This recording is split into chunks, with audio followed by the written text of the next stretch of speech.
Bonjour. Un comptoir, deux bras, du soleil.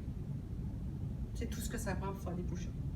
Alors, si vos mains sont proches l'une de l'autre, vos coudes vont être plus près de vous, ça va être un petit peu plus difficile. Si vos mains sont plus larges, les coudes un peu plus loin de vous, ça sera plus facile. Je vais commencer large. Je lève les talons. J'essaie d'avoir le dos le plus droit possible. Donc, c'est sûr, s'il y avait un miroir, je pourrais voir si mon dos est correct. Sinon, je fais mon gros possible.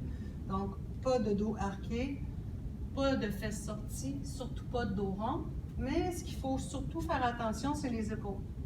Elles sont portées à être dans les oreilles. Alors, baisse les omoplates, relaxe les chevilles, relaxe les genoux. Et je vais m'assurer que mes bras restent parallèles pendant que je descends. Mes avant-bras. Donc, je vais inspirer le plus lentement que je peux. À l'expiration, muscle pelvien transverse, omoplate, et je souffle. Trop facile, je le fais un peu plus étroit. Inspire. Le plus lent possible. Encore une fois, trop facile. Je vais inspirer. Ça peut être fait beaucoup plus lentement que ça. Donc, c'est plus pour vous donner quelques idées. Donc, ça peut être inspire 1, 2, 3, 4, 5, 6. Expire.